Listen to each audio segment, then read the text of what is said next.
was laying in my bunk, and this dude in the day room army crawled under this guy's bunk and stole his ham sandwich. Okay. And so dude wakes up to eat his ham sandwich. He's like, where the f- is my ham sandwich? So now everyone's trying to figure out who stole the sandwich. I'm sitting there. I know who did it. I don't give a shit. I'm just watching this shit laughing. And eventually they figured out it was him. And when I tell you, I watched this dude get his face just, he got jumped.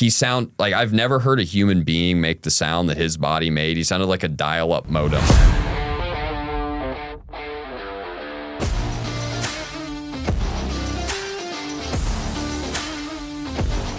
Welcome back to the Locked In with Ian Bick podcast. On today's episode, I have an interesting story for you guys. We have Louis Essig, who's here to share his story of addiction, run-ins with the law, and the entertaining stories of prison that come along with it. But what's fascinating about Louis's story, and it's the very first of its kind on the show, is that after Louis gets out of prison, he becomes a correctional officer as a felon himself. So we get to dive into that dynamic of what it's like to become a correctional officer as someone who is formerly incarcerated. So it's going to be an entertaining episode, and I hope you guys sit back, relax, and get ready to lock in with Louis Essig. Louis, man, welcome to Locked In, coming to us today from Columbus, Ohio. Yeah. I think we've had a couple of people on the show that have been from Columbus. Yeah, I know you had Kyle Overmeyer on. Yeah, love Kyle. Great episode. Anytime you have like a corrupt cop or dirty detective or anything that, it does numbers and the people love it. He a good guy too. Yeah. Like he's doing really great things in Columbus. Really nice guy, and his energy is great. Yeah. My dad had picked him up when it was like last summer. We had more of a bigger team and everything like that, and now it's just me, as you could see. Yeah. But he was like talking to my dad the whole car right now. Every time he texts me with a guest option, he's like, say hello to your dad for me and this and that. Yeah. So, He's a good guy. He's a good guy. And you guys drove in, right? Yeah. Yep. I can't do a 9-hour car. That's tough. Well, at 7, we hit 7 and then we started to feel it. Like me and Bruno did some catching up and my buddy who came with me. And yeah, after about 7 hours, we were like, all right, I'm feeling this a little bit. And you're tall too. Yeah, I'm 6'4". Yeah, we so crammed 6'4"? into it. Yeah. Oh, you remind me of Johnny Mitchell a little bit. He's tall and skinny, and he's got that build the same as you. Dude, everyone told me when I hit 30 that my metabolism would slow down. I was going to gain weight. Can't gain a pound. Well, sometimes it's for the better, you know? Crush a double Whopper, walk around the block, and lose 3 pounds.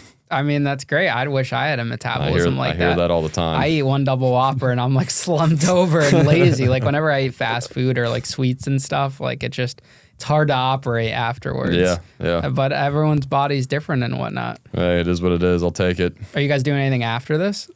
I think we're just going to head back. We thought about hitting New York City.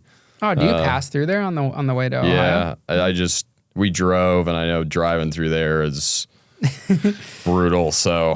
Yeah, I was just driving in LA, and that sucks. Yeah. It was like, we went one place, and that was 20 minutes, and then the way back from the same place was like an hour. I was down in Miami back in November, and like I told you, I'm in logistics, and guys I would send down to Miami in their trucks, they'd be like, the traffic's terrible. I never understood it until I went down there, and I was like, yeah, I can imagine driving a huge truck through Miami might be an issue. Yeah, I give credit. LA though is probably 10 times worse. I get a lot of people that watch the show that are truck drivers and stuff, and they just listen for hours while they're driving. Yeah. So shout out to all the truck drivers that are doing their thing. Absolutely. I could never do that. I'm terrible when it comes to big trucks. I get nervous and stuff. No, and it's not. Yeah, I couldn't drive the truck and the nonstop, just moving everywhere.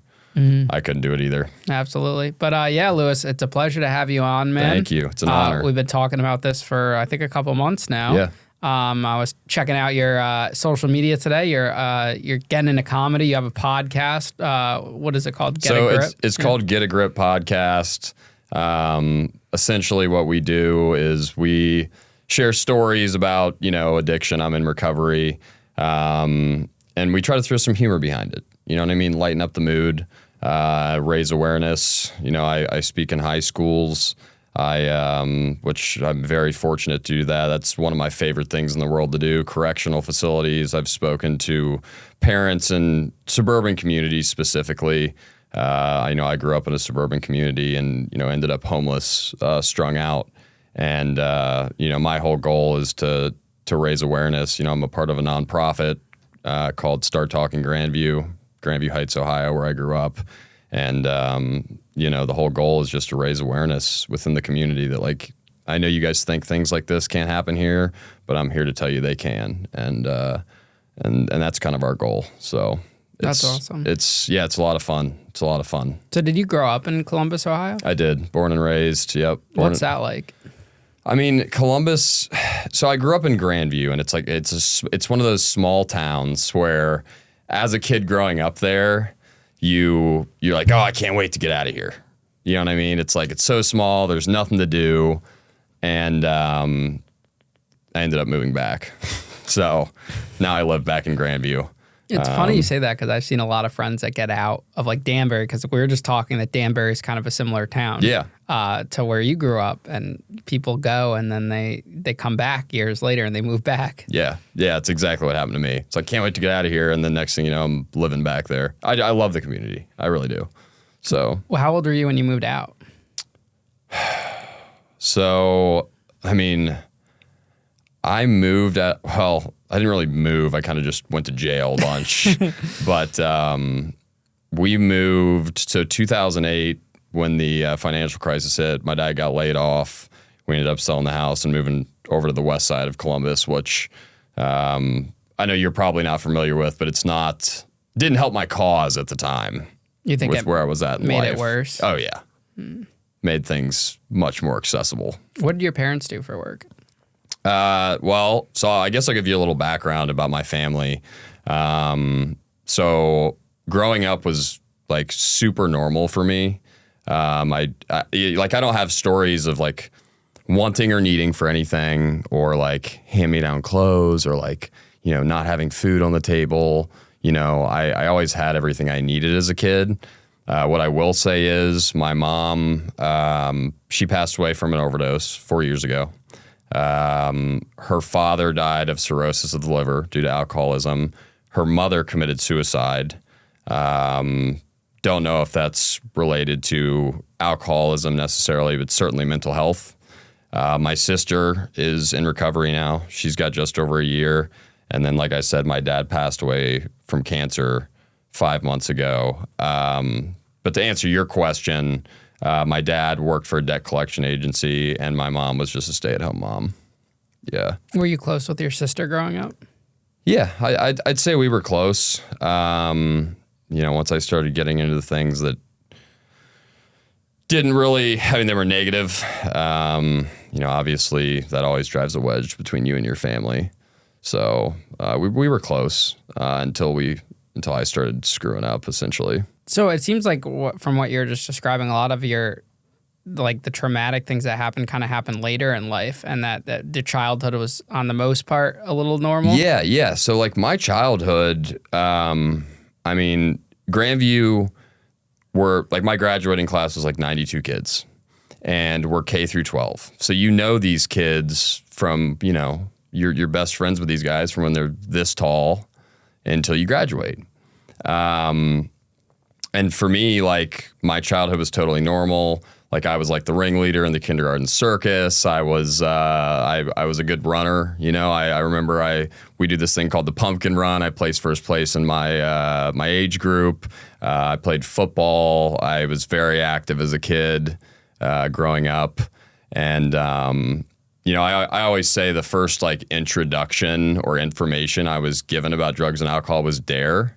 Did you have the whole DARE thing? We had the DARE, and then what was it, like the bear or something? Or it was a lion. It was a lion, but there was something else where it was like one of those wilderness fire type animals or whatever that would come in. I know what you're talking about. Yeah, maybe it was a dog. Smokey the Bear or something? Yeah, but I think we had there was like a dog, like a bulldog that represented DARE or something in the costume. I don't know, but it's interesting you bring up DARE because a lot of people will come on the show saying DARE didn't do anything to help them. So here's what I'll tell you about DARE.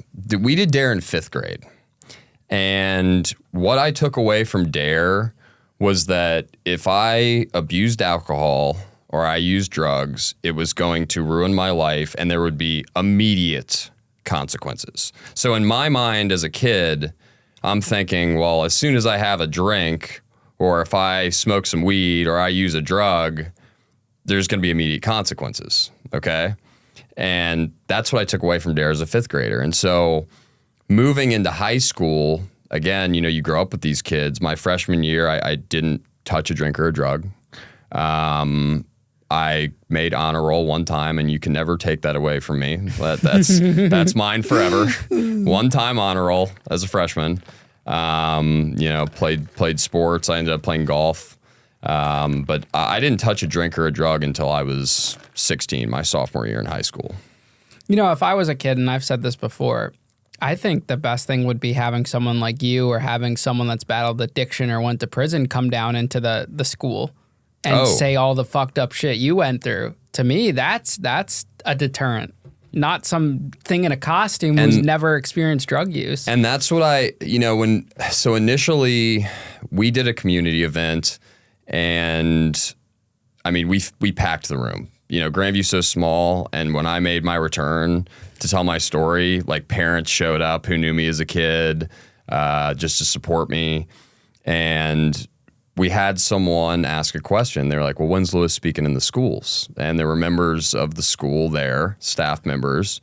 And initially they pushed back because, you know, my story, I'm very blunt. I'm very raw. And they pushed back, and we were like, no, like this is something that can help the kids.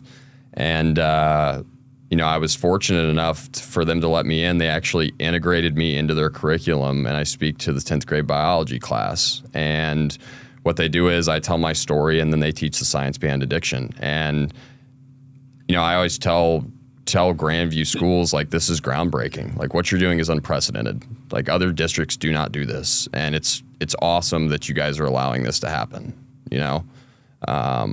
I really enjoy it. It's one of my favorite things to do. I don't get paid to do it. I take PTO from work to do it. It's so much fun. Was that the same school you went to? It is. Do you have any of the teachers? Yeah. Oh yeah. There's some of them are still there. So here's a question for you. What if we had the teachers here today, what would they say, or how would they describe you from back then compared to how would they describe you to now, to present day Louis? I mean, I was always kind of a class clown. I was one of those kids, and this was part of my problem, is that I thought I was like the smartest guy in the room, which ended up hurting me down the road. But I never really had to try to, like if I could just get by and get a B or a C, I was cool with it. Like, I never really applied myself. But I would say probably described as kind of a class clown. I was semi-popular, probably for the wrong reasons, which we'll get into. But I think the change and the humility that I have today, you know, being in recovery, I mean, it's a huge difference, and they're all super proud of me, you know, to watch me turn around and come get back. So when do you think your problems first started? Do you have like a defining moment that affected you? Yes. So like I said, my freshman year, I never touched a drink or a drug, and that was from Dare. I was actually terrified of drugs and alcohol because I thought that if I used them, it was going to immediately ruin my life. And I remember sophomore year rolled around, and I started watching my buddies go out to parties, and they'd come back to school Monday, and they'd pass their tests, and they'd go to practice, and everything was fine. And I looked at that, and I was like, well, what the fuck? Where are these consequences that Dare told me, like, if you do this, it's going to ruin your life? And the defining moment for me was Thanksgiving. I remember it like it was yesterday. It was Thanksgiving break, sophomore year, and I went to a party, and I drank some beers, and I smoked some weed, and like the entire fucking world opened up. And I was like, this is it. Like, this is the missing piece, you know? And I could talk to girls, and I was funny, and and you come back to school Monday, and people are like, oh, that was a great party. And I felt popular. You know what I mean?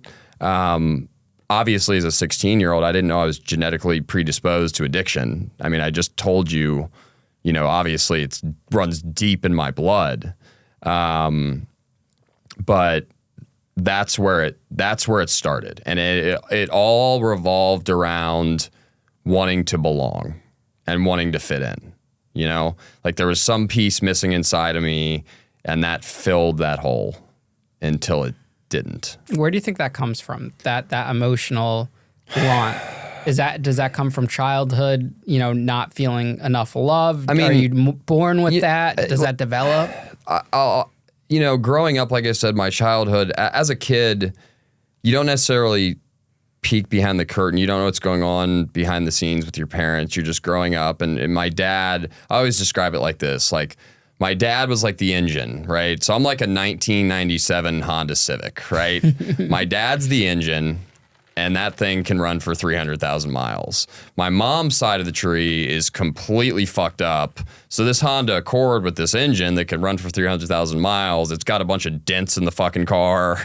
It's all banged up, but it keeps going. You know, it keeps driving. And that's kind of how I describe it. It's like, you know, one side of my brain is my dad. My dad raised me in a way that I'm so fortunate for. I think that if he hadn't raised me the way he did, I wouldn't be where I'm at today, quite frankly. Like, it was just kind of a bonus to my recovery. But, you know, I remember after that party, I was like, well, let me take it easy. I'll do this once a month. You know, I'll go out and I'll party once a month. And then junior year rolled around, and I was like, you know, all right, we had open lunch at Grandview, which meant we could leave for an hour. So like the normal kids would go to like McDonald's or Wendy's, and I would go like smoke weed or drink alcohol at lunch. And I remember like I got into Adderall. I mean, it's easier for me to tell you what drugs I didn't do versus the ones I did do. And, you know, by senior year, I was a professional alcoholic addict, you know. And growing up in the town I grew up in, I decided that, you know, I don't really want to pay for my drugs anymore. So I started selling drugs. And in a town like that, it was very simple, you know, a lot of kids with money. And I knew that. And, you know, I just started selling whatever I could get my hands on. What's something you wish a parent or one of your parents, a teacher, a friend would have said to you back then? To maybe persuade you to get you to stop or to notice and say, hey, let's get you some help? I don't know that there's any specific thing that could have been said to me, because I didn't experience consequences for quite a while. And as a kid, you know, especially me, man, I'm so hard-headed. I'm so stubborn. You know, I'm not sure there's specific words, but I think, you know, for instance, like the things I'm doing now would have made me think deeper into maybe I shouldn't head down this road. And I wish there had been more information back then like there is now, you know, and a lot's changed in the recovery community and the justice system even to help addicts and alcoholics like myself. But I don't think there's any specific set of words that could form a sentence that would have necessarily deterred me, but some sort of presentation or real life experience may have made me think a little harder about it, if that makes sense. Yeah. So when you got into drug dealing, what kind of drugs are you selling? And where are you getting them from? How much are you selling them for? So when I first started selling drugs, it started with weed. I mean, naturally, that's normally where it starts. You know, I love smoking weed, and I had one guy who was just the man. I mean, I had one guy. I didn't need anybody else. He had it all. He had everything I needed, and it started with weed, and then it's, you know, I would find kids that had like ADD or ADHD, and I'd like buy their prescriptions of Adderall for super cheap. And then I'd sell them to, you know, I'd just tax kids for these drugs. You know, it wasn't hard. You know, I'd sell weed at $20 a gram, which is outrageously expensive back then, especially. I would sell Adderall, and I mean, LSD, mushrooms. I had access to everything, which was phenomenal at the time, but ultimately didn't end well for me. Were you working at all, like a normal job in high school? No, I didn't work in high school. Never had a job in high school. My job was to sell drugs and graduate. That's all I wanted. And the thing with Grandview is like there's these massive expectations. You know, you're growing up with all these kids that are extremely smart, and I always felt that pressure. Like, oh man, like I got to go to college. I got to, you know, growing up, I thought I was going to go to college, get a degree, get a 6-figure gig, and, you know, have a family and build a home and have a white picket fence. And that's kind of just what I expected out of myself, you know, in the community I grew up in. How are you as a student? I was good enough. Yeah, I was good enough. I think I graduated with like a 3.2. Not bad for someone that's an addict. I didn't even try. Yeah. I wasn't even trying. And like I said, like senior year, all bets were off. Like I said, I was a professional alcoholic addict. I was getting high every single day. Anything I could get my hands on, I was putting it into my body without even thinking about it. You know, at that point, I had dabbled in ecstasy, LSD, mushrooms, marijuana, Adderall, no cocaine yet, marijuana religiously. I mean, it was every single day. And how'd that make you feel? Did you feel better? Like emotionally? I think it just, so there's two pieces to that. So it made me feel like I belonged, right? Initially, because everyone wanted to spend time around me. I was fun. It was, it was exciting, and there were no consequences. And I was just like, this is just what high school kids do. They party, whatever. The other piece was in selling drugs, my phone would blow up, right? And I felt needed, and that felt even better.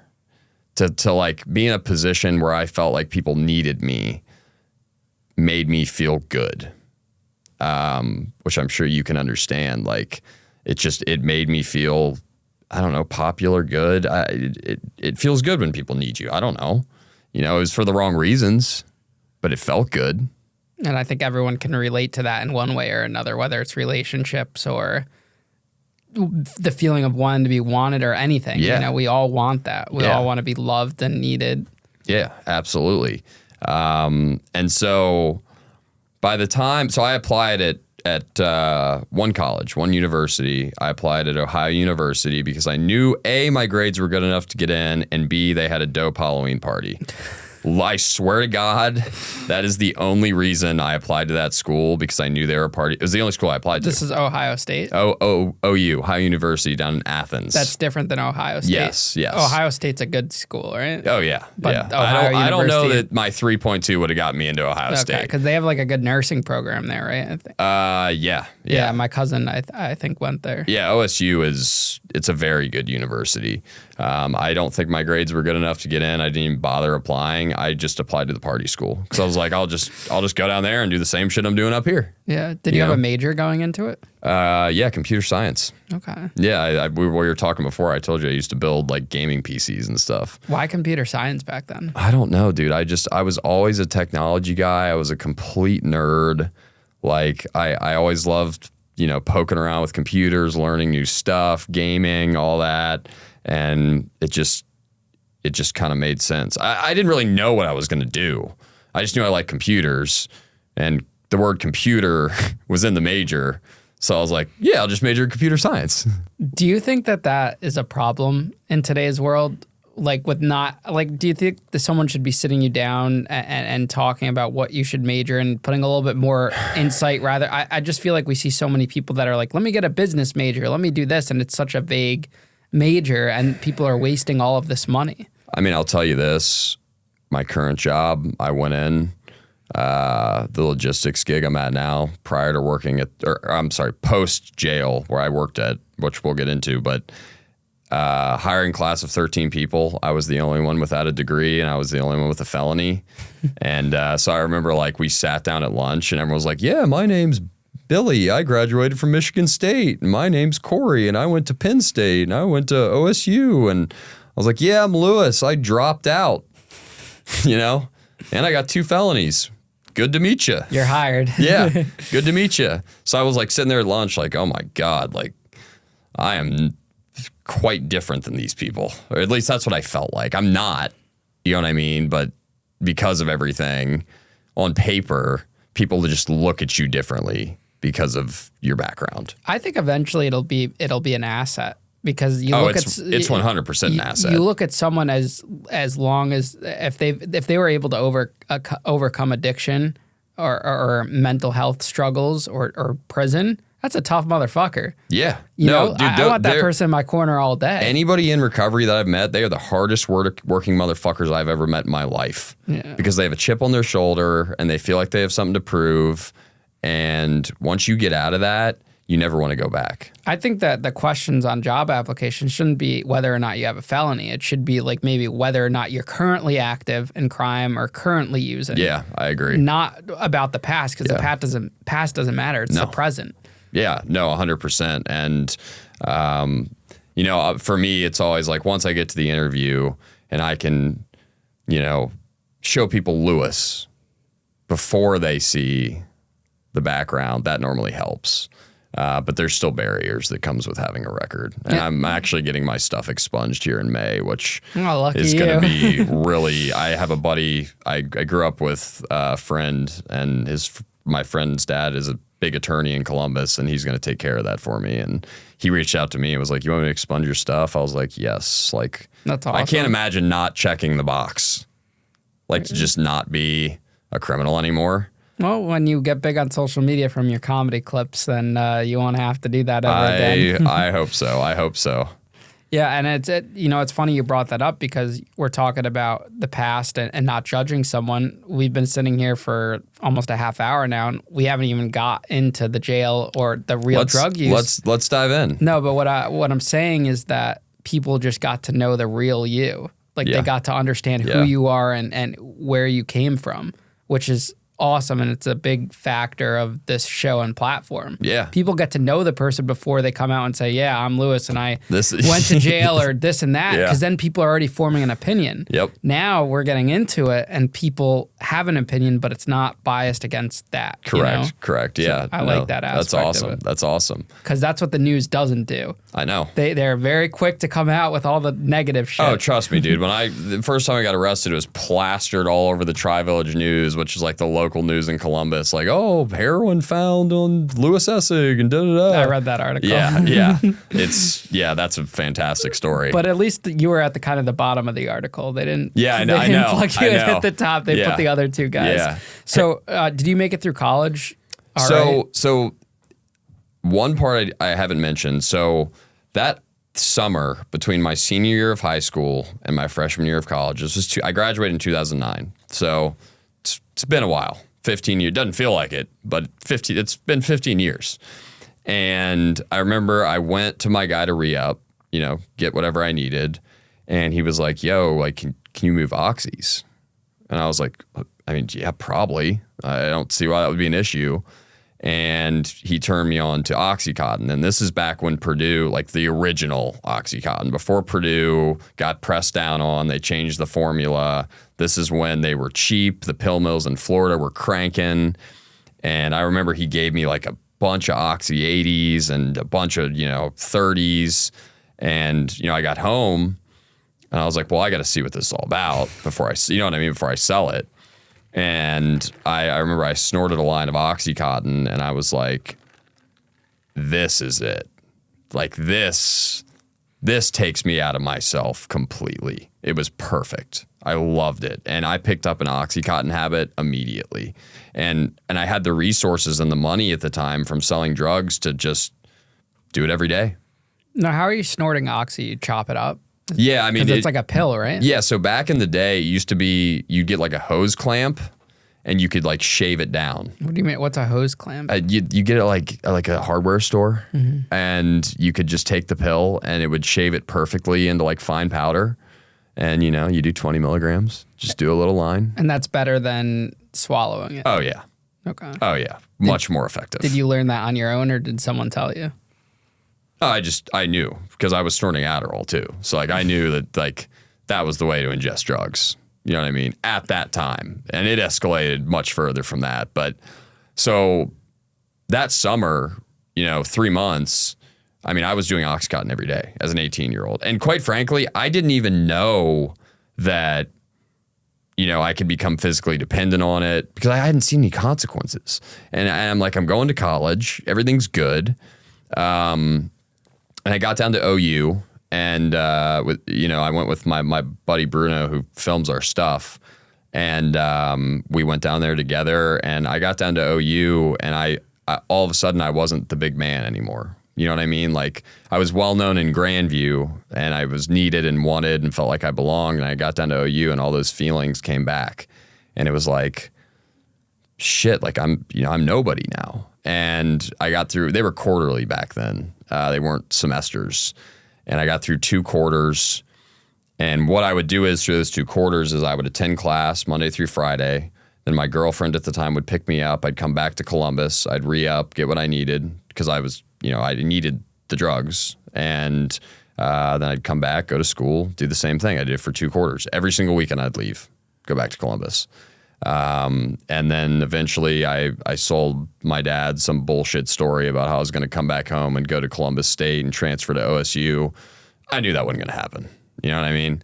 I couldn't take it. I was so uncomfortable. It wasn't the classes. It wasn't me struggling with school. I felt like I didn't belong. And I came back home. Do you think your parents had any inkling of what you were up to? So. And did they ever try to intervene?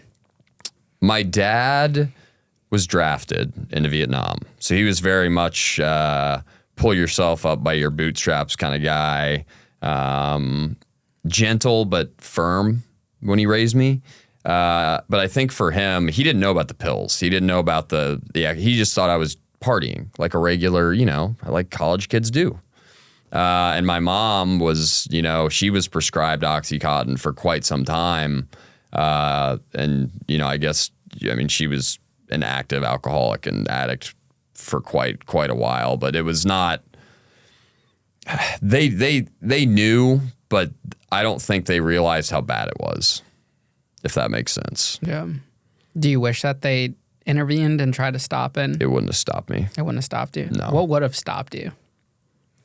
What eventually stopped me was just getting arrested. But back then, when you look back on it now, you don't think there could have been anything that could have stopped you? At that point, dude, you're talking to an 18-year-old kid who's selling drugs. My head's so big I can barely fit through a fucking door because of my ego. That's part of my problem is I always think I got all the answers. I can outmaneuver you. I can outsmart you. I don't think at that point there's anything anyone could have said. Because what are you going to point at? Yeah. What are you going to say? Where am I failing? I'm in school, passing my classes, no consequences. What are you going to say to me? I don't think anyone could have said anything to me at that point that would have stopped me. What about rehab? Do you think that would have helped? I would have left. Like if they stuck you somewhere? No, I would have left. Yeah, but couldn't they put you in one of those like mandated ones where you can't leave when you're a kid? I mean, yeah, I suppose they could have. I don't think it would have mattered. Yeah. I mean, I'm just being honest. No, of course. Once I start, I can't stop. And when I came home from Ohio University, I just started selling drugs again. And I ended up getting a job at a burger place for a little extra income, and so my parents were like, oh, at least he has a job. Moved in with my girlfriend, and around like 2011, 2012 is when the pill mills got shut down in Florida, and Purdue changed the formula to Oxycontin. And I remember it was like this big, like mythical thing where my guy would be like, it's coming, like it's going to happen. And I was like, yeah, whatever. And then it happened. And when it happened, the streets got flooded with heroin and the prices of pills went way up and it became unaffordable. I remember I was at work. I was at work one day and I had run out of pills. I mean, I went years without missing a day. And I remember I was extremely sick because, I was dope sick. I needed the drug. And of course, naturally, I'm selling drugs to all my coworkers at Five Guys at the burger place. And so they all knew what I was about. And my guy was like, hey, man, like, I can get you something that'll make you feel better. And I was like, okay, because I'm standing over a flat iron grill flipping burgers dope sick. Okay, it's not a fun place to be, quite frankly. It's very uncomfortable. And so he ended up getting me a bag of heroin. And the first time I used heroin was actually in the bathroom on the clock at my job on the baby changing station. I snorted a line of heroin. And I always tell people, like, if that doesn't give you an idea of the complete and total disregard I had for my life at that point, I don't think anything will.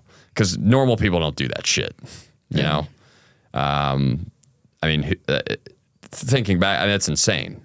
Who does heroin on their job on the clock for the first time? The first time. It's pretty fucked. Yeah, it's completely fucked up. And on the baby changing stuff, the diaper changing station. I just determined those weren't even for changing diapers. Those were there to use drugs. Like, Speedway bathrooms, gas station bathrooms, whatever. Were you selling out of the Burger King too? Oh, yeah. Yeah, it was awesome. We had a parking lot back there that was like kind of tucked away. It was perfect. I've had guys where they say they're addicts and selling, and it's like through the drive-through window. Oh, yeah. Well, you didn't get that far? No, I always tried to be a little careful. Yeah, that's a little bit obvious. Yeah, I was as careful as I could be about it. But I was a decent dope dealer. Were you making money? Yeah, I did all right. But were you actually like building money, or were you just spending it on more drugs for yourself? A combination of both. Okay. I could get those pills for cheap and then just double the price, 100% profit. Same with the weed. I was plugged in. I got lucky. I had one guy that had it all, didn't have to fish around. It was really, really good until it wasn't. What do you think you were doing sales-wise a week? I don't know, $1,000. So you were a minor. I'm not going to sit here and be like, oh yeah, I'm fucking moving kilos. I got bricks in the trunk. No. I was just. You're like a high school drug dealer. Yeah, level. like $1,000, $1,500 a week, which is good. Shit, that's good money. That was the profit after expenses. Yeah. Okay. Like it was good money. And I was moving anything I could get my hands on. It didn't matter. And I was, I learned very quickly that service became very important. And it's funny because that actually is translated into my sales job that I'm in now. That like when you get hit up and if you can get it to them quick or they can come to you and get it quick, that regardless of the price was more important, the service. Yeah, because they could just switch to someone else if you don't answer. Correct. And then you're out of a customer. Correct. One man's loss is another man's gain. Exactly, yeah. So take us to when you first got arrested. All right, so I started using heroin. Like I said, the first time I did it was at my job. And literally shortly after that, dude, it was just a complete downward spiral. Like eventually I would get fired from my job. My girlfriend broke up with me. She used to get high with me. We partied. It was a lot of fun. And then once I started doing heroin, she was like, nope, this is over with. I ended up moving back home with mom and dad. Any meaningful relationship that I had was destroyed. I couldn't keep $1 in my pocket. My customers, as far as drug dealing, I started picking them off one by one, ripping them off, just to get what I needed. So I actually ruined my drug dealing career because of heroin, needing heroin for myself. And when I moved back home with mom and dad, I don't talk about this often, but I will share it with you. Like I said, I didn't have anybody left except for mom and dad. And like I said, mom was an active addict, and I started getting high with mom. She became my running buddy, just me and her. Wow. Ripping and running. The first time I got arrested, the Grandview's so small, these cops knew who I was. They knew who I was. Like they were after me, like 100%. I was always very careful driving around. I knew that they knew my car. They knew who I was. They knew what I was doing.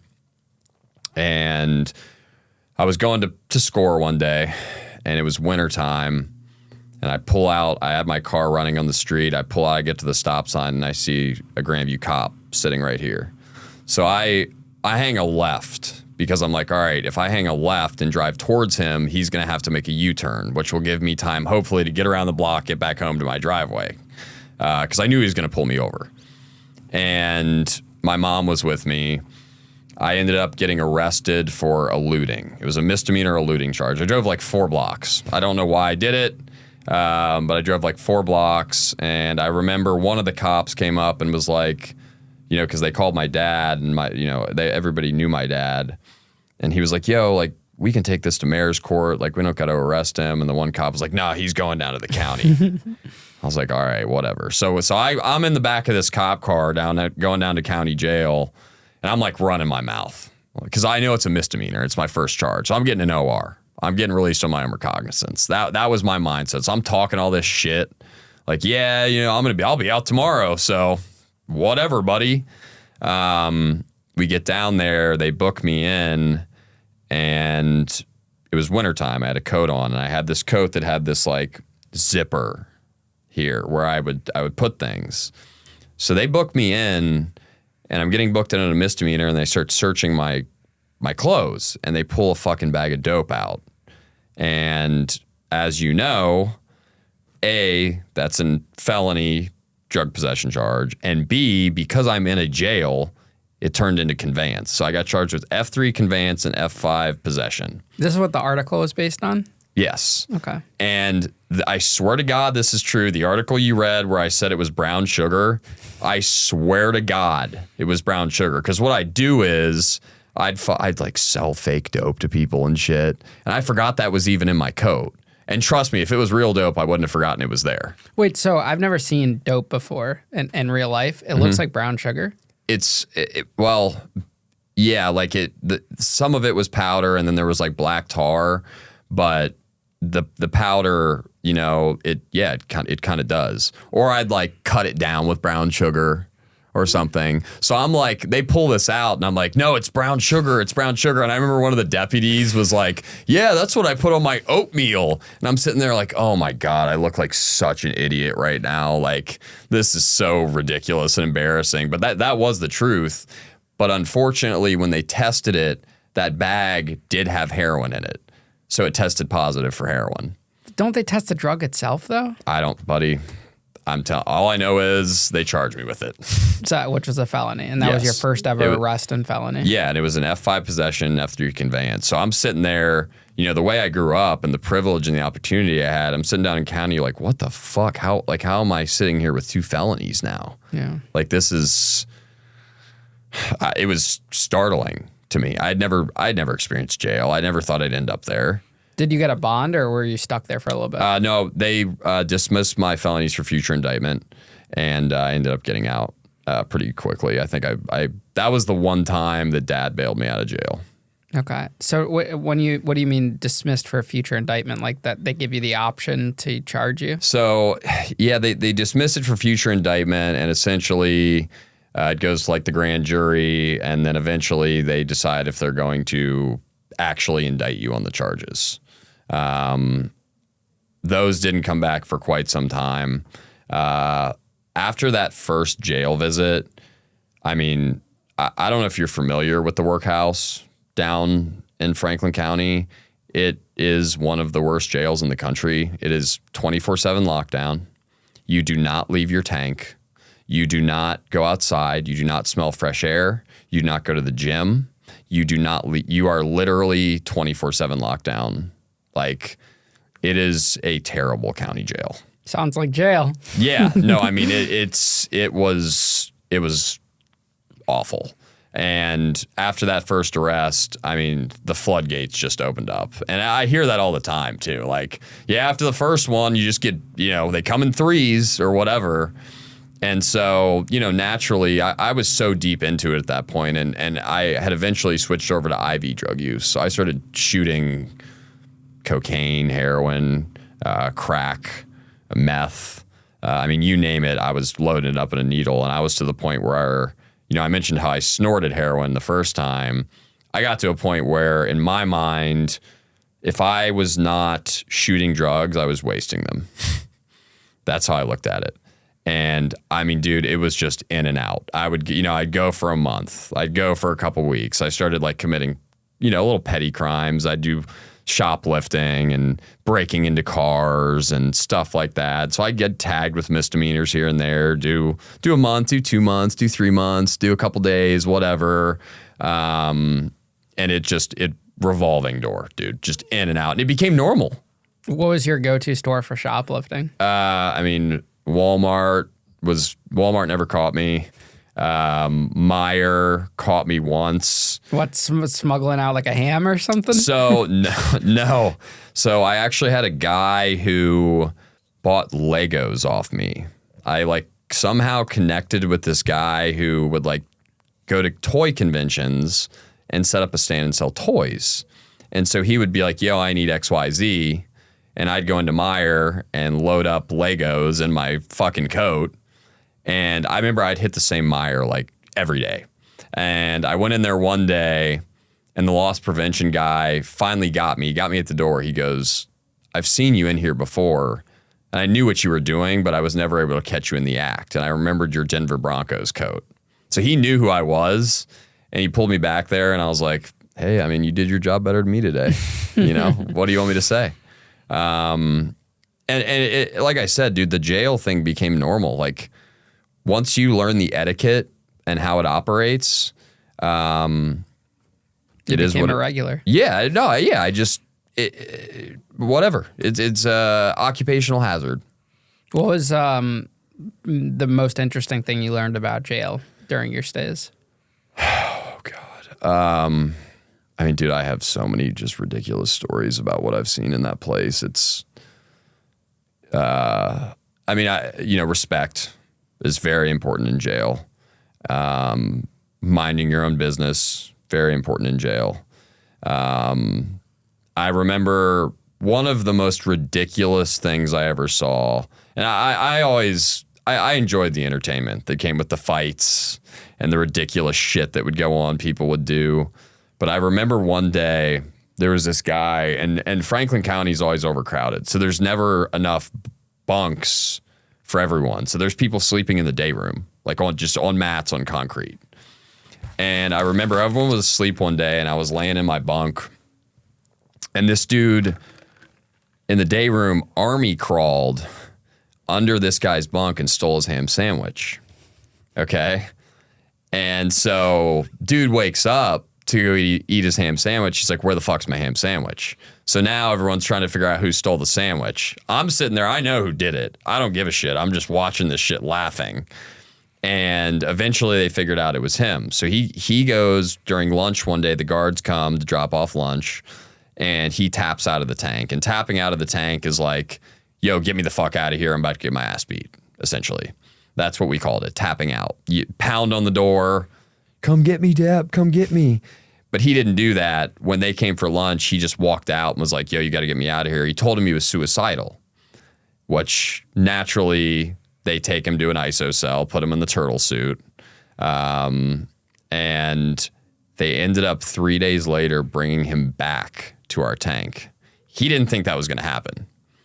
And when I tell you, I watched this dude get his face just, he got jumped. I've never heard a human being make the sound that his body made. He sounded like a dial-up modem.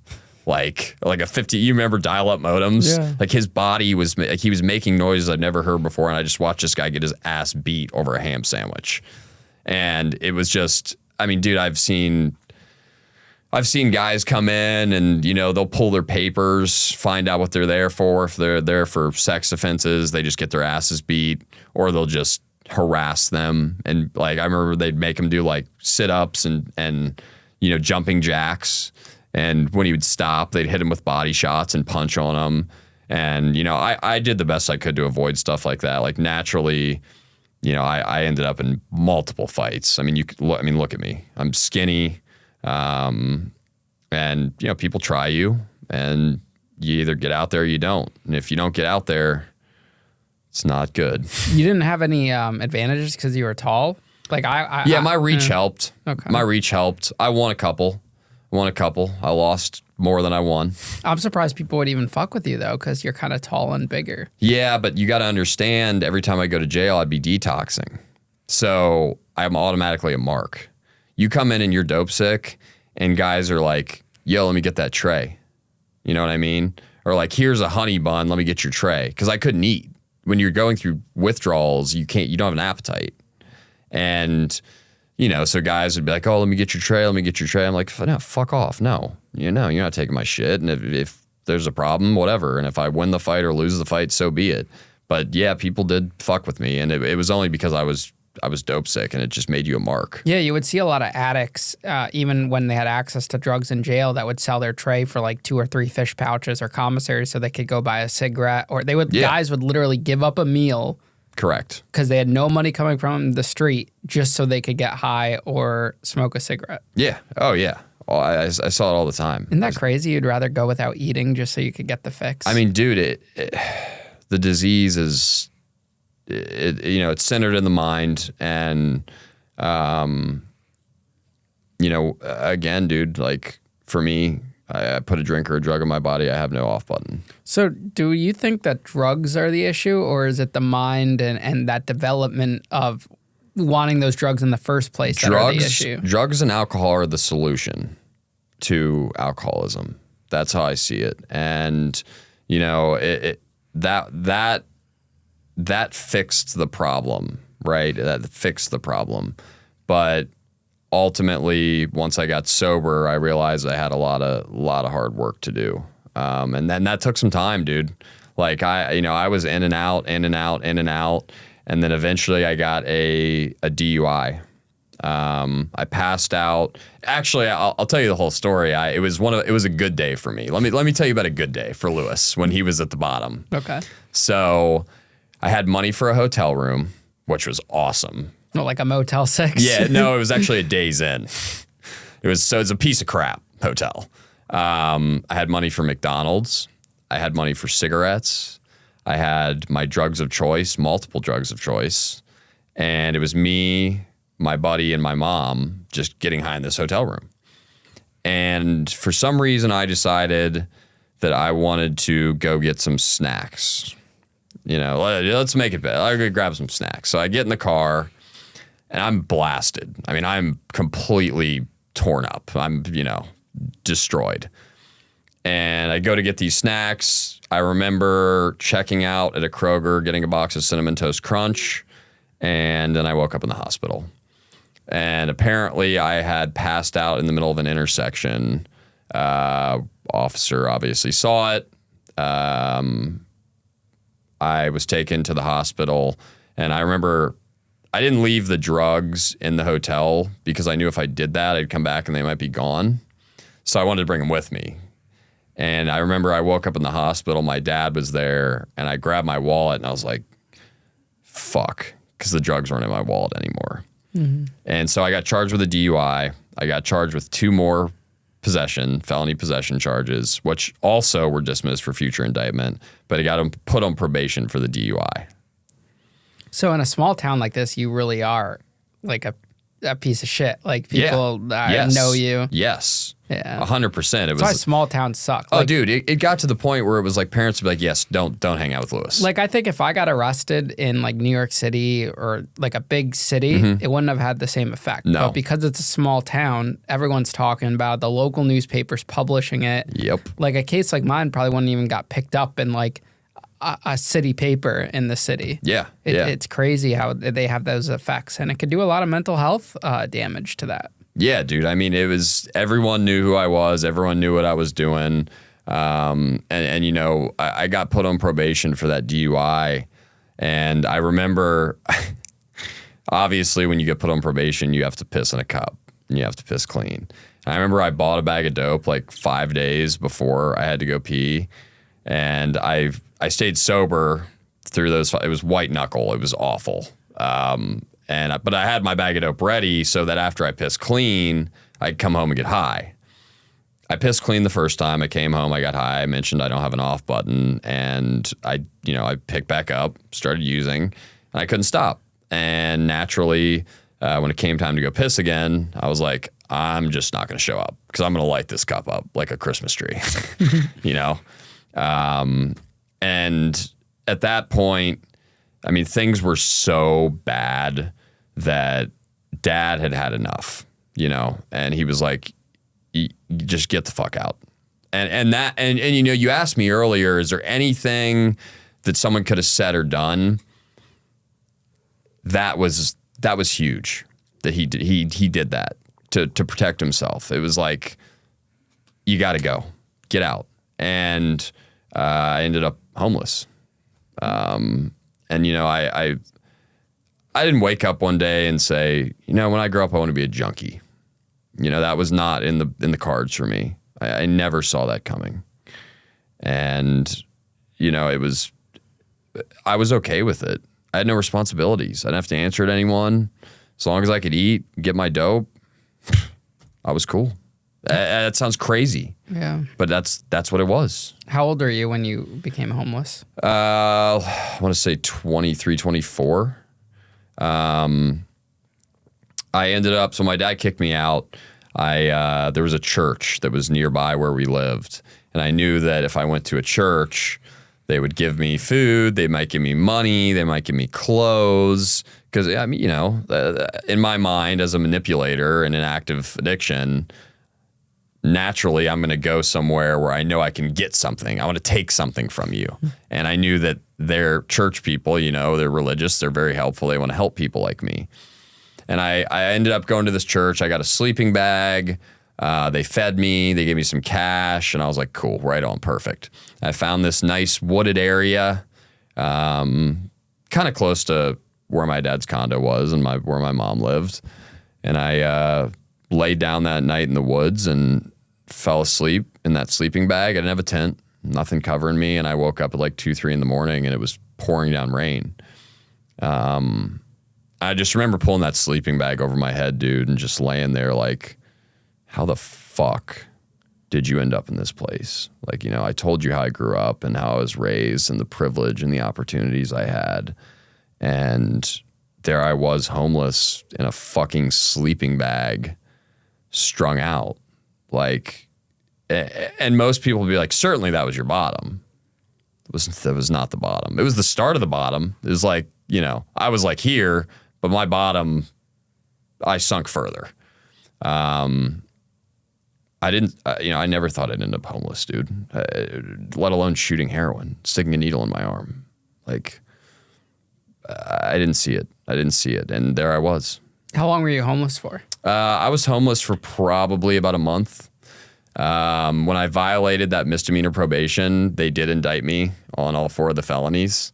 So because one of them was an F3 conveyance and I had 3 other F5s, the marshals came looking for me.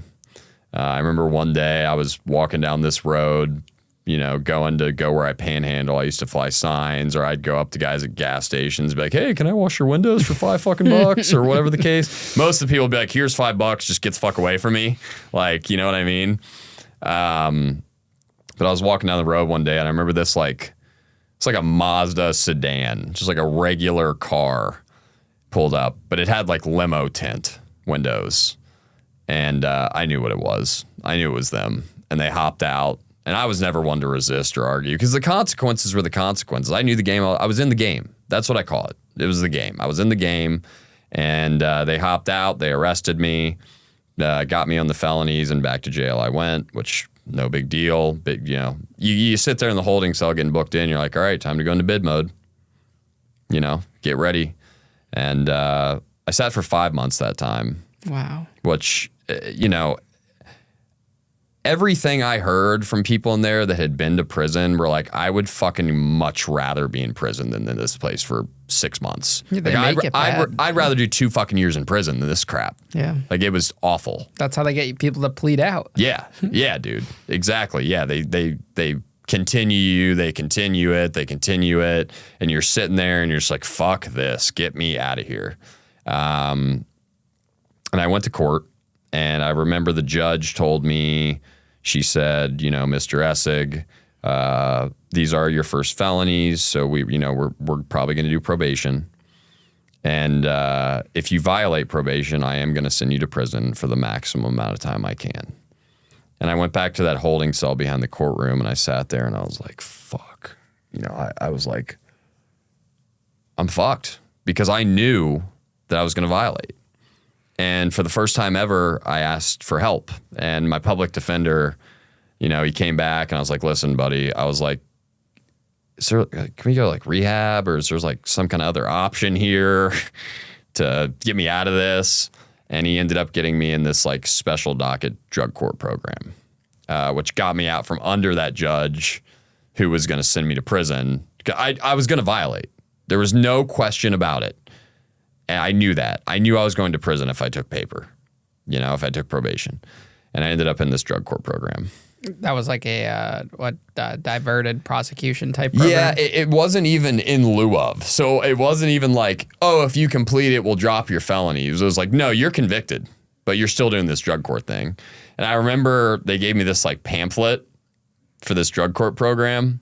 And I'm reading through this pamphlet, and it's like, piss in a cup 5 days a week. Go see your probation officer every Tuesday. You would go in front of the judge every Thursday. You had to do intensive outpatient. You had to go see a therapist. And so I like bring this pamphlet back to the county, and I'm reading through it with all my guys in the tank. And they're like, what the fuck are you? Why did you not take probation? Why? This is terrible. And I'm sitting there and I'm like, yeah, you're right. I'm an idiot. Why would I do this? House arrest was part of it. And I was reading through this shit, and I was like, God, this is going to be awful. You know? Like, how can I do this? Go to 3, you know, recovery meetings a week. Like, it was so much stuff. And I was just like, God damn it, I should have just taken the probation.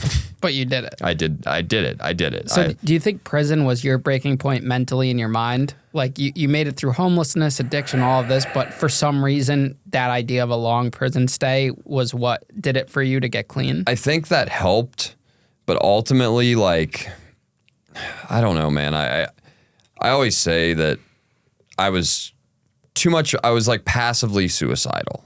So like I was too much of a coward to pull the trigger.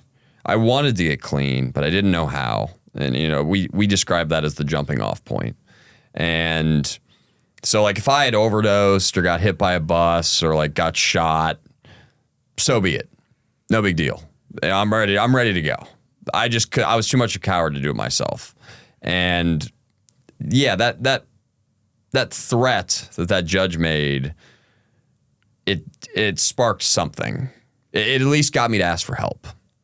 And so I took this special docket drug court program, and I got out on a Wednesday after doing 5 months. And Friday morning rolled around. I was on house arrest, and I was in this house. Nobody was there. And I play something that I call the drug screen game, where, okay, if I use at 8 a.m. on Friday and I drink a shit ton of water and cranberry juice or vinegar or whatever the hell fucking people drink to detox or get it out of their system, then maybe by Monday I'll be clean when I go to piss in a cup. I didn't consider anything else but that. So I call my guy, he pulls up, and he's like, oh, this shit's fire, take it easy. And I'm like, yeah, buddy, I've heard you say that a million times, and it's trash fucking 50% of the time. So I'm not, you know, he tells me, oh, this shit's really strong. And I'm like, yeah, whatever, buddy, sure. You know, I've heard that before, and it's been terrible. I went up to the bathroom. This was Friday morning. I'd been out for 2 days. 3, I guess, in total, Wednesday, Thursday, Friday. And I did a line of heroin. I snorted it. I didn't shoot it. And I managed to get outside into the front yard to light a cigarette, and I overdosed, and I fell out in the front yard. I don't make it out of that house. I'm not sitting here with you today. I'm dead. No one finds me. I die in that house. Somehow I got outside. I don't know how. I don't remember how. I just know that I woke up in an ambulance, and selfish Louis, first thing I looked down to was my ankle monitor. And I was like, fuck, I'm off my monitor. And I'm going to the hospital. So like, you know, that's an 8-10 hour stay, depending on how long you're there. There's no explaining that. There's no excuse, lie, nothing I could come up with to tell my probation officer why I was off my monitor for 10 hours. Medical emergency. Yeah, I mean,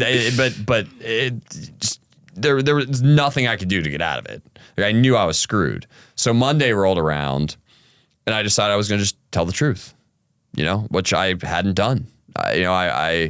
It was a very slow process, and I went in, I brought my hospital paperwork, and I was like, I overdosed. That's why I was off my monitor. And I loved my house arrest officer. She was so fantastic, wonderful person, loved her.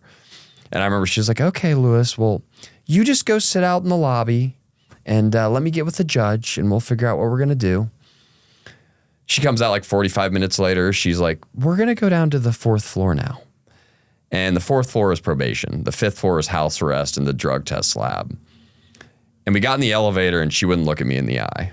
And I was like, all right, I'm going back to jail. And I knew it right then and there. Naturally, I went back. I don't know if you've ever been arrested for a probation violation, but what they do is they bring a camera out, they film you, and they handcuff you, and then they take you to jail. Why a camera? I don't know. It's so weird. Like, you walk in, and they're, like, prepared. They, like, pop out with a camera, and then there's a guy with handcuffs, and they just cuff you. And you're just like, all right, like, what? Yeah. That was always my fear whenever visiting the probation officer. What? Just like getting arrested and getting taken in. Oh, yeah. It's just like, it's a scary thought because they have that power. There's no trial. And the thing is, dude, like, they could literally sign a piece of paper saying, yeah, you violated. Yeah. Yeah. And like, for me, I just decided to tell the truth. Like, whatever. And so I was out for a grand total of 5 days after doing 5 months, and straight back I go. How long did you do that second time? The second time, it was only like a month. And the thing, and that's because of the drug court program. Like, they are there to help, right? And they give you multiple chances. So, I mean, to my point earlier, if I had taken probation, I got high 2 days later after I did the 5 months. It would have been over with. Right then and there, I would have gone straight to prison. But because I took this drug court program, they let me out after 30 days, put me back on house arrest, and I decided that I was going to begrudgingly check all their boxes. I was going to piss clean. I was going to go to court. The judge would be like, how was your week? And I'd be like, good. Be like, did you do anything? I was like, yeah, the meetings you told me to go to. Like, I was a complete dickhead.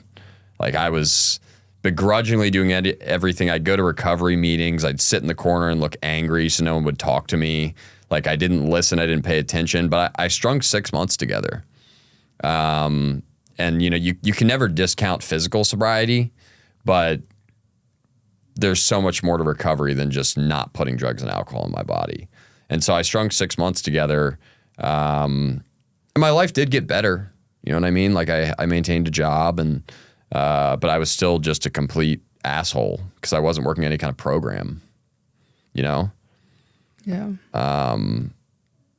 And, naturally after that, I would relapse. I ended up giving them like 4 dirty urines for cocaine. And I remember the judge was like, we're thinking about a higher level of treatment. And I knew what that meant. That meant back to jail, back to some facility, back to some institution. And I remember I was desperate. I was super desperate. I'll do anything to get sober because I was facing consequences again. So my willingness was at the highest level it had ever been. And so I started taking suggestions. And I began to realize quickly that, maybe the judge who sees people just like me all the time, maybe he actually does know what's best for me. Or maybe if I go to a recovery meeting and there's a guy with 30 years sober that tells me to do X, Y, and Z, he could tell me to go stand in the corner of my head and spin in circles. And if that's going to keep me sober, I would have fucking done it. Like, I was desperate. And so I got I strung like 3 weeks together before they had like assessed me for this minimum security prison. And I strung 3 weeks together. I went to court and I was telling the judge, like, yeah, man, like, I'm a manager. I was like a manager at a sub shop. I thought that was like, I was like hot shit. It's like, yeah, I'm a manager now. And I'm working this program and I got it. And I love my judge, my former judge, because what he would do is he'd let you dig your own grave. So he'd let you like rant and rave like a moron. and just sit there and listen and be like, okay, yes, okay, Mr. Essig, and I understand what you're saying, but we're going to take you into custody today. And I was floored because in my mind, I was like, I'm doing everything right. But I gave him 4 dirty urines for cocaine. Yeah. So it didn't matter. You know what I mean? And back to jail I went. How many months in total do you think you did throughout this whole escapade of jail sentences? I mean, dude, I did probably a year total in house arrest, at different times. I probably did a year plus in the county, all in total, just from, multiple arrests and sitting forever, waiting to go to court. I spent a good amount of time there. I became very used to that place. So what was the final moment where you decided to actually get clean? Because you're 7 years? Sober now? Yeah, on the 3rd, if I, assuming I make it there. The next, you got 24 more hours? I will, I'll have 7 years and 8 months. That's awesome. It's a miracle. It's a complete miracle. I was a total low bottom junkie. The moment for me was when I realized I didn't have the answers anymore. Because I had tried everything. I had tried just drinking, or, I remember one time I was like, I'm going to take some acid, and then if I take a bunch of acid, maybe I'll find God, or I'll something will be revealed to me and then I'll just get clean. That's the type of psycho thinking I had. Or if I just do cocaine, or if I'll just do this and not this, and try this and not this, and none of it worked. And it only changed when I began to take suggestions. That's when I admitted to myself that I no longer had a solution. That's when things changed. And so I go to this minimum security prison, and I ended up doing 6 months there. Well, not quite, just under 6 months. And I decided I was going to take the meetings seriously, the recovery meetings that people would bring in. They had AOD classes, drug and alcohol classes. I decided I was going to take that seriously. I was not a fucking star inmate. I was smoking cigarettes. I was still doing all that shit behind the scenes. I wasn't getting high though. I played store man a little bit, sell some commissary, sell tobacco. It's in my blood, man. What do you want me to say? You're a hustler. I'm a hustler. Entrepreneur. Yeah, I'm a hustler. It is what it is. I've always been that way. As a kid, I would do lemonade stands and sell Pokemon cards, on my street. It's just, I'm a hustler. It is what it is. But I took the things that I needed, that I knew my problem. And I felt so fortunate for that, because there were so many guys I'd seen in jail that just, they didn't know what the problem was, but I was fortunate to know what it was. And so I knew what I needed to do to get to the right place. And I took all that stuff very seriously. And it changed my life, That's awesome, man. It was, I was very fortunate. I got out and I got a job at a pizza shop making $7.25 an hour. Isn't that so humbling though when you look back on it? I was stoked. Yeah. Dude, I was so fucking happy that someone hired me. Just the fact that I had a job. I was like, oh, this is awesome. You know what I mean? I was on house arrest again. Which again, it's a part of the deal, part of the drug court program. And I remember the GM and the AGM at the pizza shop wanted to promote me to management. And the district manager came in to meet me. And I told him hey man, just so you know, I have a couple felonies. And his tone completely switched. He was like, yeah, okay, we'll talk about this down the road. And I'm sitting there are you fucking kidding me? I can't manage a pizza shop because I have felonies?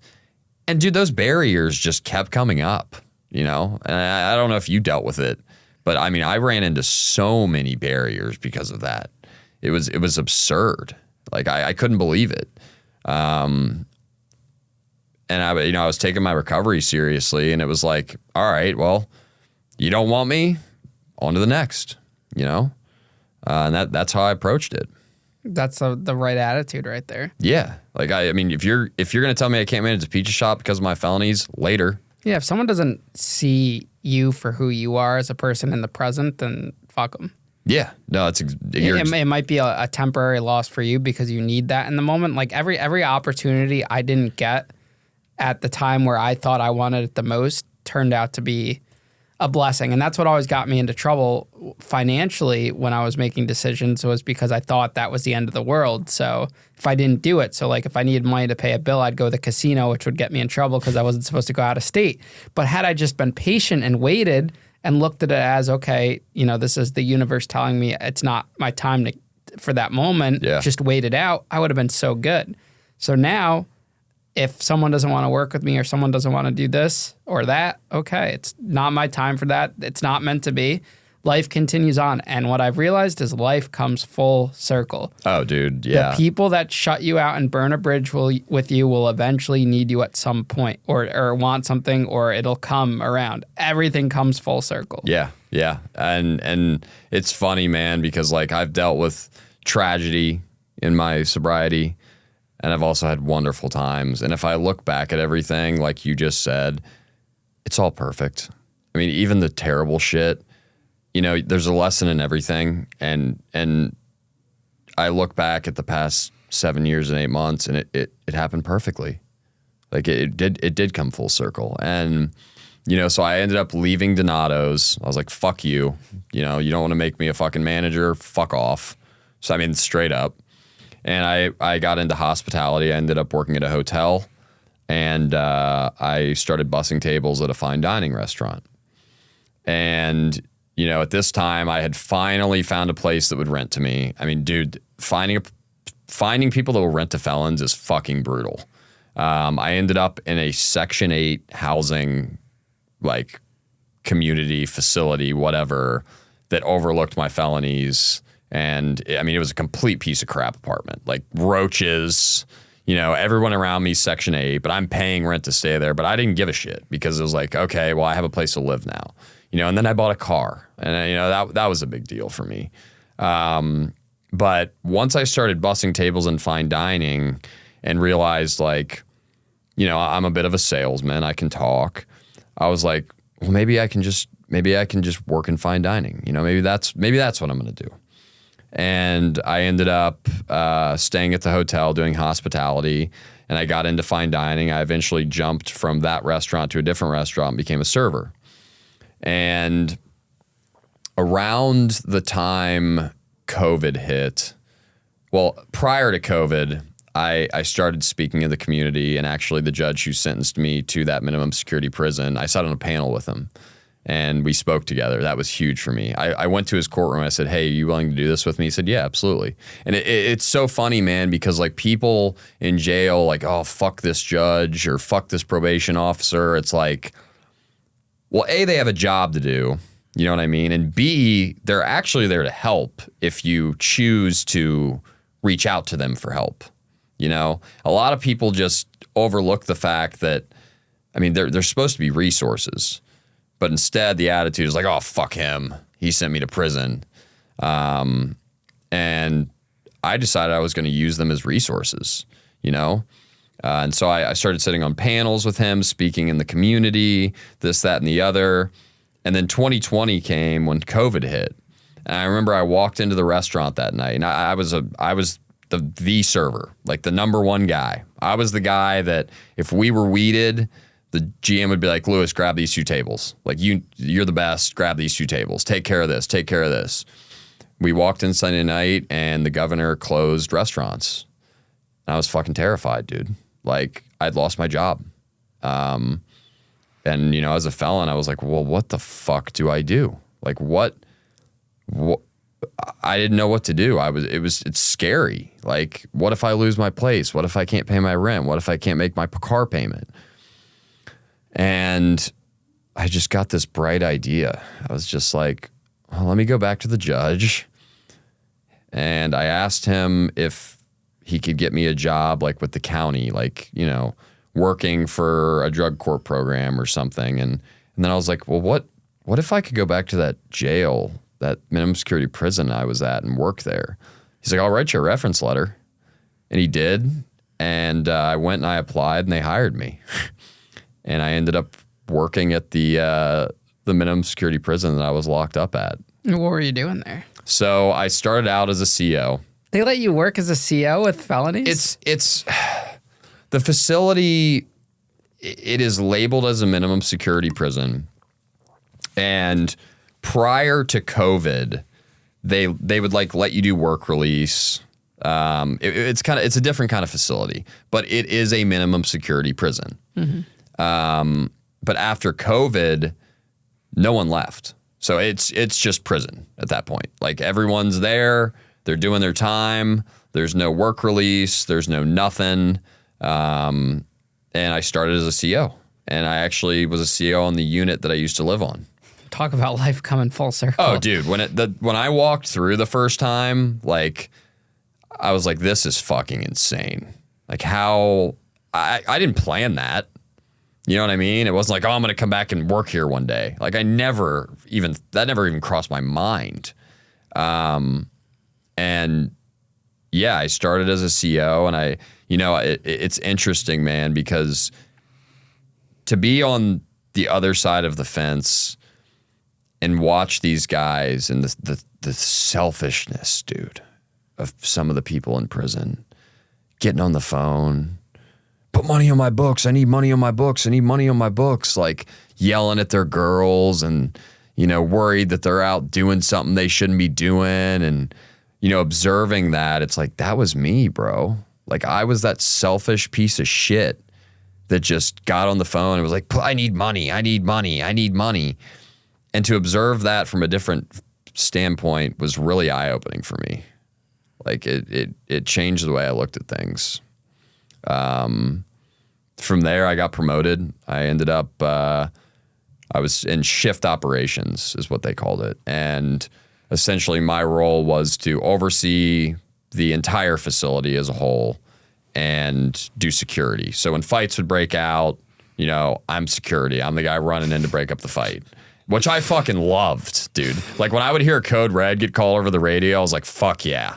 Like, let's see what's going on. You just run to wherever, you don't know what's happening.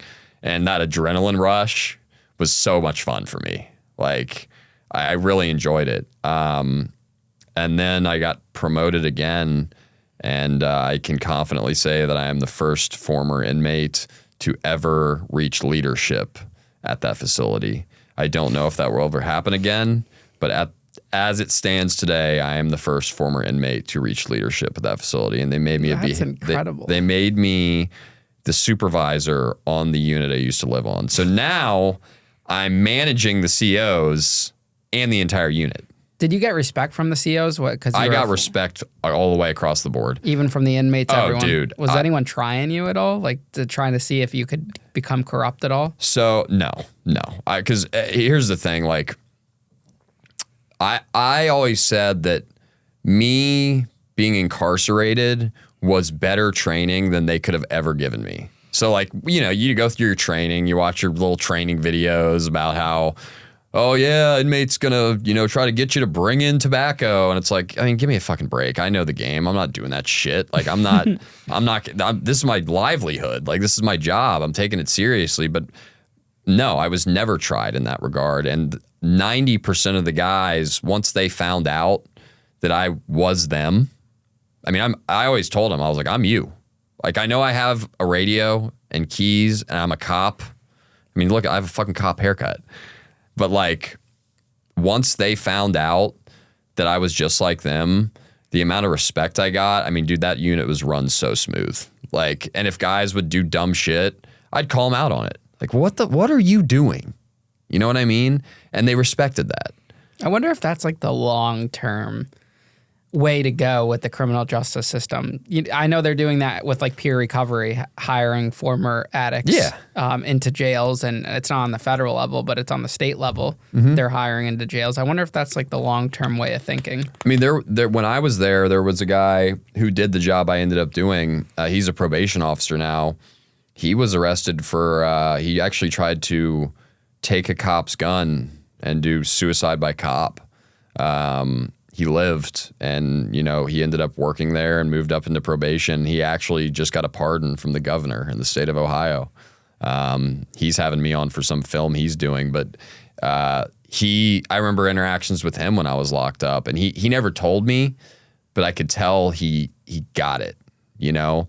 And that's where the respect came from the inmates. Like, they just, you know, I was firm, fair, and consistent, because I remember as an inmate, when a certain CO comes on, you want to know what to expect, you know?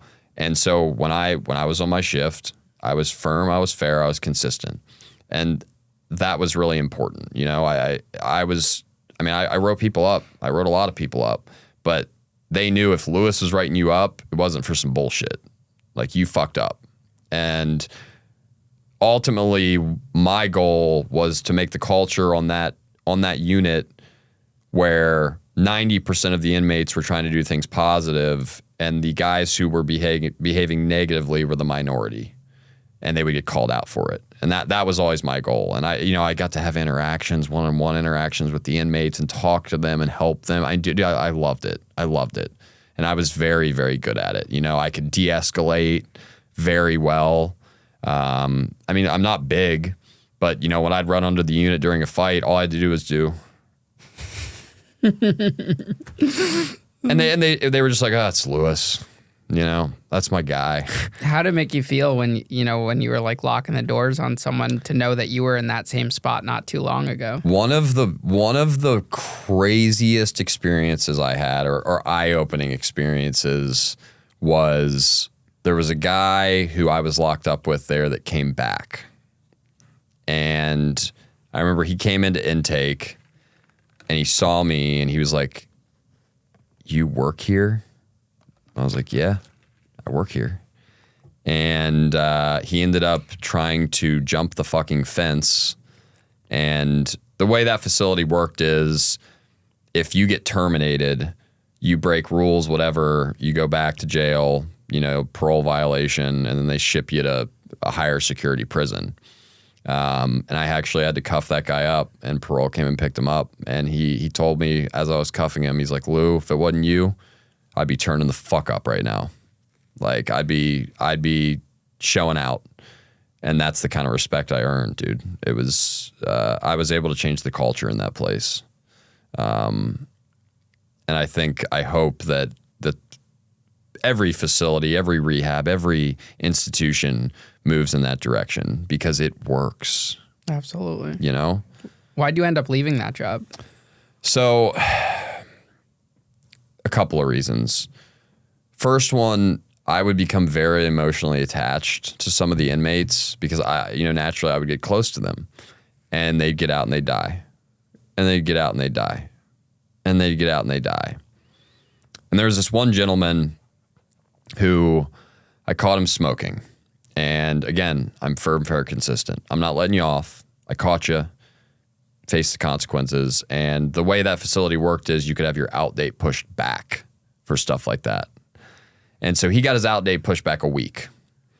And I remember that entire week, he was freaking out. He was like, "I'm going to miss my daughter's first birthday. I'm going to miss my daughter's first birthday. Like, why'd you do this to me, Louis?" Like, it was almost like he was offended that I did it. You know what I mean? Because I was an inmate. So he was like, "Why? Like, why would you do this to me?" And I was like, "Buddy, it's my job. What do you want me to say? You fucked up."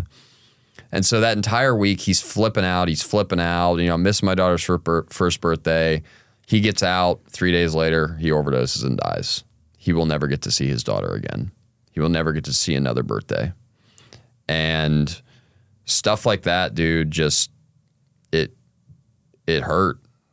It hurt to watch, especially when you spend so much time with them and you get close to them. Like, it was just a tough pill to swallow, you know?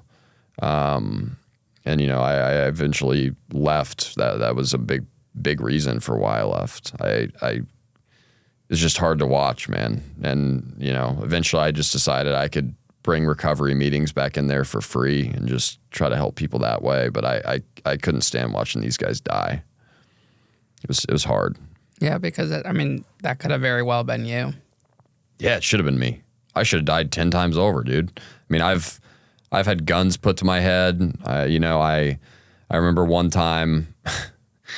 This is back when things were okay. I had this guy hit me up for an ounce of weed, and I had never dealt with him before. It was like one of my buddy's cousins, and it kind of set off a red flag for me. I was like, man, he wants an ounce right off the rip. Like, it's kind of weird. And I told him, I was like, well, I don't have that. I did, but I was like, I don't have an ounce for you, but I'll sell you a quarter. So I go and meet this guy actually at the same burger place. That parking lot, like I said, was perfect place to sell drugs. I pull up and I get out of the car. I'm waving him over to like come to my car, and he's like, no, come over here. There's a driver and a guy in the passenger seat. The guy in the passenger seat is the guy who called me. It's a minivan. So I get out of the car, go over, slide the door open in the minivan, get in, shut the door, and get pistol whipped in the back of the head. There was a guy in the trunk with a gun. Pistol whipped me, ran my pockets, got me for like $2,000 in cash, which why I brought that with me, I had no idea, because I felt like something was off from the beginning.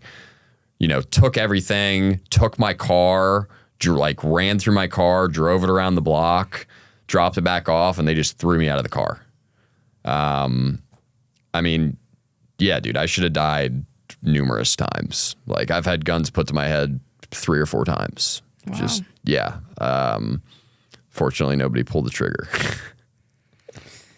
Dude, fucking incredible story, man. Yeah, I mean, and you know, after I left the jail, I went into this sales gig, and you know, I love what I'm doing now. It's a lot of fun. You know, obviously you can tell I'm a talker, bit of a salesman.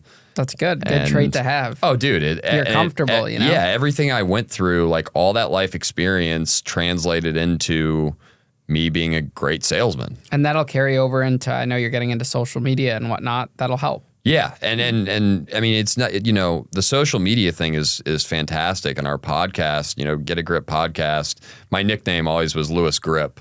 That was my nickname. That fits. And so, you know, we were like, well, let's just call it Get a Grip podcast. Like, get a fucking grip. Like, you know what I mean? Like, figure it out.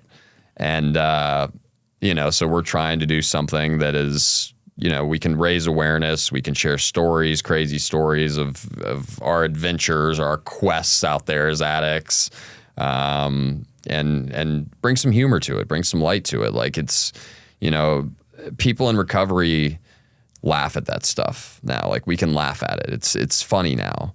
A lot of people are afraid to do that.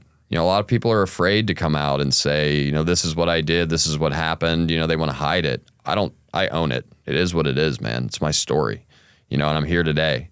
And, you know, that part of going into the schools and sharing with the 10th graders about the dangers and, you know, just consider, you know, you could get pulled over with a single Vicodin, and that's a felony. Like they don't know that. These kids don't think about that. I didn't think about that in high school. And to give them that information and share that with them it's so important, man.